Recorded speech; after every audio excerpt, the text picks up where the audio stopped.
જે બધાને વાતો કરવી હોય એ એક બાજુ જઈને કરજો. અહીંયા આપણે વલ્લભના ગુણાનું વાત કરીએ છીએ. આપણે બધા વલ્લભના વાલા છીએ. તો બાલ મુકુંદ દાદા પણ કોણ છે? એને વલ્લભ વાલા છે. એટલે જે વલ્લભના વાલા હતા એ બધા ધરાઈ આવ્યા. હવે ધરાઈ એટલે શું? જે ભક્તિથી ધરાતા નથી, જે સેવાથી ધરાતા નથી, જે પ્રભુના પ્રેમથી ધરાતા નથી, જે સત્સંગથી ધરાતા નથી, જે વૈષ્ણવને સ્નેહ કરવાથી ધરાતા નથી, એવું આ ધરાઈ. હવે ધરાઈનું બધાએ સાંભળ્યું છે કે હું કહું? તો 5 મિનિટમાં વાત તો લાંબી છે, 1.5-2 કલાકની, પણ એટલો બધો આપણી પાસે સમય નથી. એટલે ફક્ત સાગરને આપણે ગાગરમાં ભરશું. બાલ મુકુંદજી, જ્યાં તમે આવો તો તમારી બધી ઈચ્છાઓ પૂર્ણ થઈ જાય. કંઈ માગવાનું મન ન થાય. એ સમજી જાય કે તમારે શું જોઈએ છે. હું માગું અને તું આપે એમાં તારી ખુદાઈ નથી. હું માગું અને તું આપે તો તું ભગવાન નથી. પણ તને ખબર પડી જાય કે મારે શું જોઈએ છે.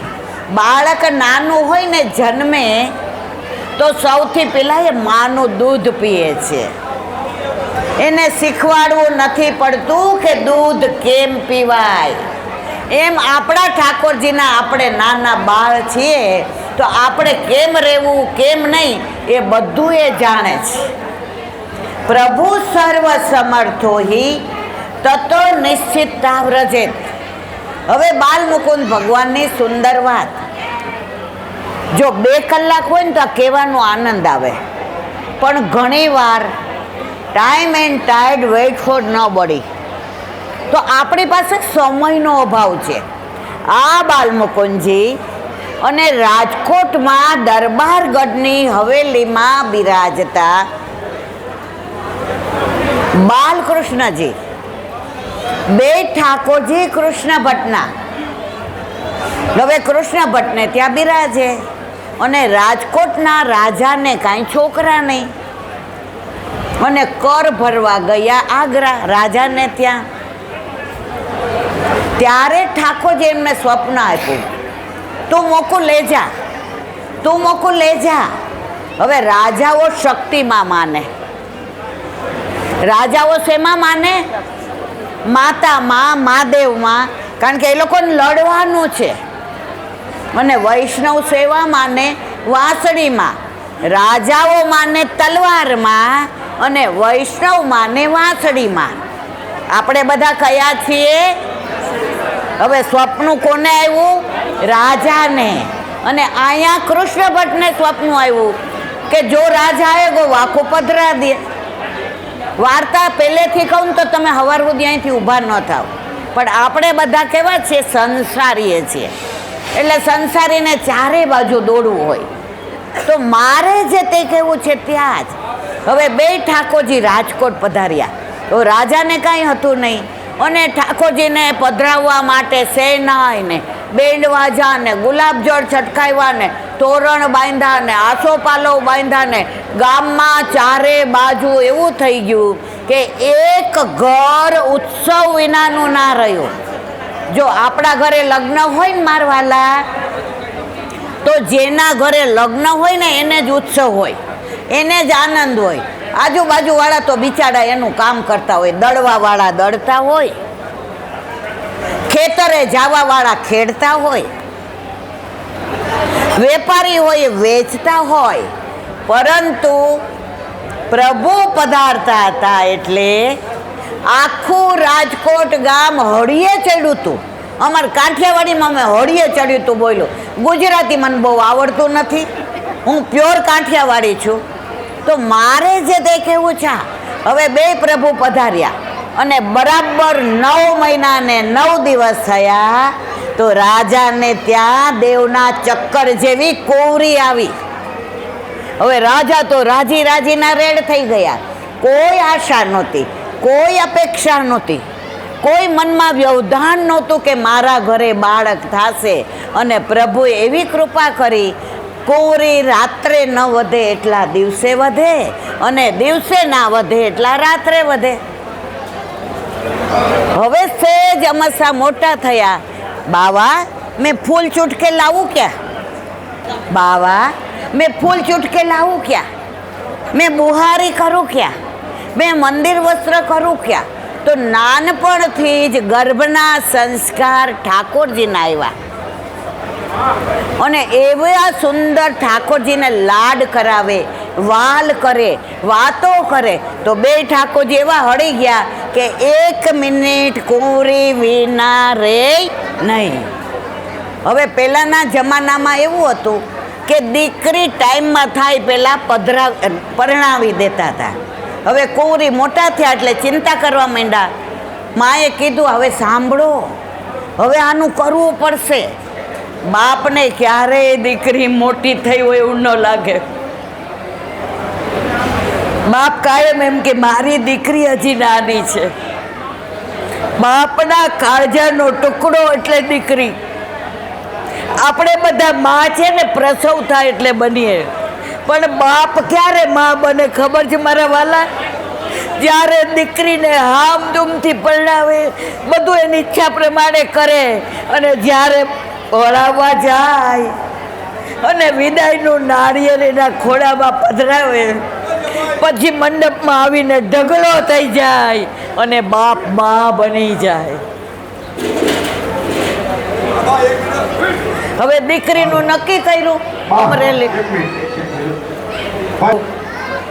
તો મારા વાલા, દીકરીનું નક્કી કર્યું કુંવરીને. હવે કુંવરીને બધું આપ્યું, હાથી ને ઘોડા ને પાલખી ને દાસી ને દાસ ને હીરા ને મોતી ને માણેક ને સોના ને ચાંદી ને કશું બાકી ન રાખ્યું. છેલ્લે રાજાએ પૂછ્યું, બેટિયા, હવે તારે કાંઈ જોઈએ છે? તારો બાપ તારી ભેગો ગુલામ બનવા તૈયાર છે. કુંવરે કહ્યું, બાપા પિતાશ્રી, હું માગું એ આપશો? બેટા, હું તને મારા પ્રાણ આપવા તૈયાર છું. ત્યારે દીકરીએ કહ્યું, જો આપવું હોય તો મને ઠાકોરજી આપો, જે બાળ મુકુંદજી અને બાલકૃષ્ણજી, મને એ પધરાવી દો.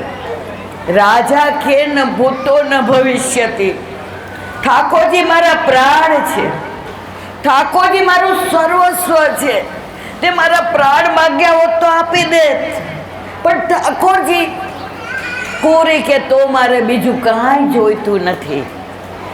રાણી કે તમે આવી એને દુઃખી કરો છો.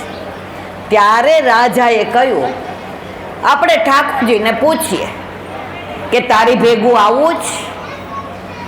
હવે ઠાકોરજી થોડા કે કુંવરી તૈયાર થઈ ગયા કે બાલ મુકુંદજી અને બાલકૃષ્ણજી એમાંથી જે ઠાકોરજીને મારી ભેગું આવવું હશે એ છેલ્લે મને વિદાય આપશે ત્યારે મારા ખોળામાં આવીને બિરાજી જશે. વળાવ્યા ત્યારે બાલ મુકુંદજી કુંવરીના ખોળામાં આવી ગયા, પણ શરત એ રાખી કે મને રસ્તામાં ક્યાંય ઊભો રાખવાનો નહીં. જ્યાં તું મને ઉતારીશ ચાપીજી, ત્યાં હું રોકાઈ જઈશ.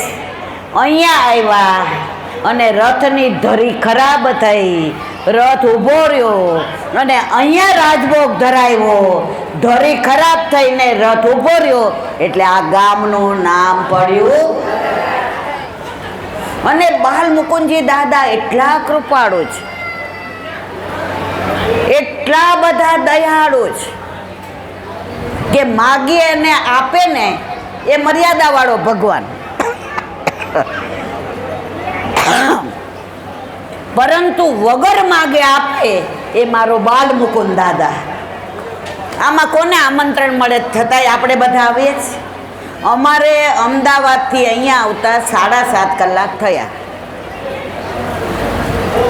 મને કીધું તું કોઈએ, આણે કીધું તું જેવો તેવો છું પણ તારો, હાથ પકડ પ્રભુમાં. એણે હાથ પકડ્યો છે. આમાં ઘણી અપેક્ષા લઈને આવ્યા છે, ઘણા મનોરથ લઈને આવ્યા છે. ભલે તમે કીધું નહીં હોય પણ એ સમજી જ ગયા છે. એવા આપણા બાલ મુકુંદ દાદા ઘણાને ઘણા છોકરા હોય કે કંઈ પણ હોય વગર માગે આપે છે. પુષ્ટિ પ્રભુ એ જ છે જેને કાંઈ કહેવું પડતું નથી. કહેવું પડે તો એ ભગવાન સાનો, પણ છતાં એક વાક્ય કહે છે, સાંભળ, તું રોજ મારી પાસે માગવા આવે છે, તું રોજ મારી પાસે માગવા આવે છે. એકવાર મને મળવા તો આવ, તો તારે માગવા જવું નહીં રહે. એકવાર મને મળવા તો આવ, તારે માગવા જેવું નહીં રહે. આમાં કોને માગવાનું છે? બધાયના મોઢા જુઓ. આપનું રોજ રોજ મુખડું હસતું રે, અમને ગમતું રે. આ તો કહું છું રે વાલા, વૈષ્ણવ ગમતું. તમારા બધાના મોઢા જોઈને મને આનંદ એ બેન મને આનંદ એ વાતનો છે.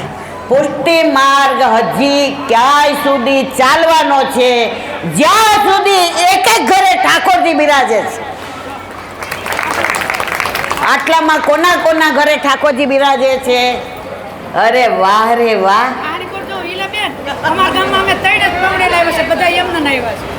જો મારા વાલા, ઠાકોરજી બિરાજે ને એ બધાનો ધણી કોણ? ગોવર્ધનનાથ. એટલે આપણા બધાનો ધણી એક થયો કે નહીં? ચલે સખી સોતન કે ઘર જઈએ, માન ઘટે તો કહા ઘટે, પીયું કે દર્શન. આપણે તો બધા કેવા સગા છીએ. બસ હવે એક નાની 2 મિનિટની વાત કરી, સત્સંગને વિરામ આપીએ. બધાય મારી રાહ જોતા હતા. કેટલા બધાનો ફોન આવ્યો. મારી રાહ નહોતા જોતા. મારા હૃદયમાં બિરાજતા મારા વલ્લભ જે બોલે એ સાંભળવા માટે તમે બધા તત્પર હતા. હવે મારે વ્રજની વાત કરવી છે. વ્રજ વાલું રે વૈકુંઠ નહીં આવો. વ્રજનો એક એક પ્રસંગ, એક એક સ્થળ, એક એક લીલા, એક એક કુંજ, એક એક નિકુંજ, એક એક સરોવર, એક એક વન, એક એક વૃક્ષ, એક એક વૃક્ષાવલી. તો મારે તમને એક જ મિનિટનું કહેવું છે કે હમણાં 10-12 વર્ષ પહેલાં એક વૈષ્ણવ વ્રજમાં ગયા. હવે બિચારા પહેલી વાર ગયા હતા. ખૂબ બ્રહ્મ સંબંધ લીધું હતું. હજી ઠાકોરજી ઘરે નહોતા પધાર્યા અને નાની 18-20 વર્ષની દીકરી હતી. હવે એણે સરસ મજાનું ગુલાબ જોયું. હવે સરસ મજાનો વેલો, એની અંદર ગુલાબ, વાતાવરણ સરસ, વરસાદ આવવાની તૈયારી, મોર મજ કરતો હતો, કોયલ કુહુ કુહુ બોલતી હતી, પપીહા પીહુ પીહુ બોલતા હતા અને એના લગ્નની વાતો ચાલતી હતી. તો એને ઠાકોરજી યાદ આવ્યા કે મારા પ્રભુ મને ઓલા લૌકિક વરના બદલે અલૌકિક મળી જાય તો મારે વ્રજમાંથી આજે નહીં, કાલે નહીં, ક્યારેય જવું નથી. હવે બન્યું એવું, એને ગુલાબ તોડવાનું મન થયું. શું કામ? કે જો મારા પ્રભુ મને પ્રેમ કરતા હશે તો હું ગુલાબ દઈને પ્રપોઝ કરીશ. ભણેલા હોય પ્રપોઝ કરે ને. એ ગુલાબ તોડવા ગઈ તો ગુલાબની ડાળીમાંથી લોહી નીકળ્યું. ગુલાબની ડાળીમાંથી લોહી નીકળ્યું. ગભરાઈ ગઈ. ત્યારે એને યાદ આવ્યું કે સત્સંગમાં કહેતા હતા, વૃક્ષે વૃક્ષે વેણુધારી અને પત્રે પત્રે ચત્રભુજ. એને ત્યાં ને ત્યાં ગુલાબ મૂક્યું અને પ્રભુને વિનંતી કરી, હું તો તમને મારો પ્રેમી સમજતી હતી, તમારા વ્રજનો ગુલાબ મારે આપને જ ધરાવવું હતું, તો કેમ આવી લીલા કરી? ત્યારે એની મમ્મીએ કહ્યું, સાંભળ, જ્યાં તને જોઈ ગયા તા એનો હાનો જવાબ આવી ગયો છે. એટલે ઓલી સમજી ગઈ, લૌકિક વર નક્કી થયો એટલે અલૌકિક વર મારા ઉપર ગુસ્સે થયો. સમજાયું બધાને? લૌકિક વર નક્કી થયો એટલે પ્રભુ કે હવે તું તો બીજાની થઈ ગઈ. સમજાણું બધાને? તો વ્રજની તો અનેક લીલાઓ. વ્રજ વાલું રે વૈકુંઠ નહીં આવું, ત્યાં કાન કુંવર હું ક્યાંથી લાવું. તો બધાએ એકવાર વ્રજ પરિક્રમા કરવી જ જોઈએ. અનુકૂળતા હોય તો, દેખા દેખેથી નહીં. કારણ કે 84 કોષમાં પ્રભુની અનેક લીલાઓ, અનેક ધામ, અનેક કુંડ. તો મારા વાલા, જીવનમાં એકવાર આપણે બધાએ લીલી પરિક્રમા કરવી જોઈએ. તમે બધા અહીંયા આવ્યા એનો મને આનંદ નહીં, પરમાનંદ છે. અને બધાનો પ્રેમ અને મારા બાળ મુકુંદ દાદાની કૃપા કે મને આવા પગે અહીંયા લઈ આવ્યા. બસ તમે જ્યારે અમદાવાદ આવો ત્યારે આવજો મળવા.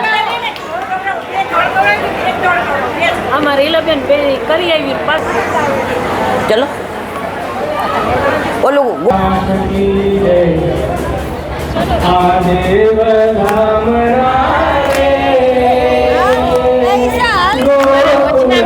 સાંભળું છું કીર્તન અને આજ તમને સાક્ષાત દર્શન થઈ ગયા તમારે. આમ આમ આમ આમ આમ આમ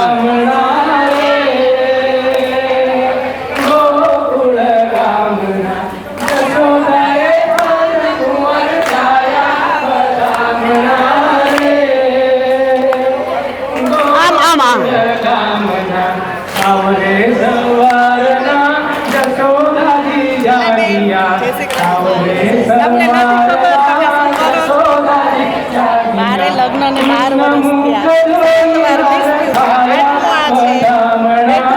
તમારો સત્સંગ સાંભળતી કાયમ તમારા વલ્લભની કૃપા.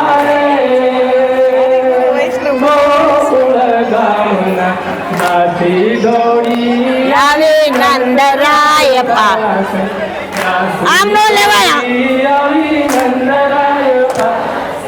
મંગળ સંદેશા સુરાયા પધામણા રે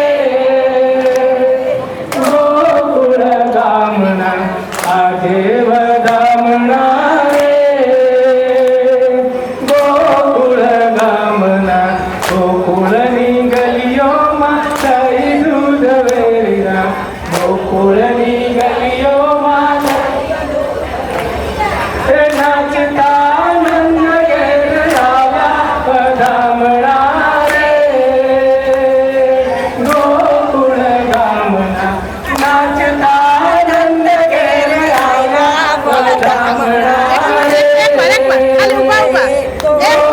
નાચતા આજે વધામણા રે ગોકુળ ગામના આજે વધામણા રે ગોકુળ ગામના વૈષ્ણવનો નાથ આવ્યો આયરને ઝૂંપડે વૈષ્ણવનો નાથ આવ્યો આયરને ઝૂંપડે એ ગોપીઓએ પ્રેમથી ઝુલાવ્યા વધામણા રે ગોકુળ ગામના આજે વધામણા રે ગોકુળ ગામના આજે વધામણા રે ગોકુળ ગામના તાલી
થાય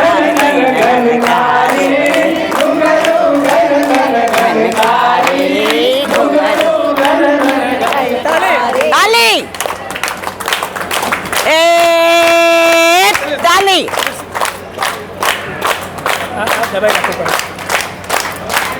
કરાઈ ગામમાં વૈષ્ણવ આજે હસતા ખેલતા આવ્યા છે બાલ મુકુંદ દાદાને મળીને વાલની વર્ષા વરસાવે છે તાલી ગામ ગામથી વૈષ્ણવ આવ્યા હૈયે હરખ લઈને આવ્યા સુંદર સુંદર સુંદર સજાવટ કરીને બોલો વલ્લભા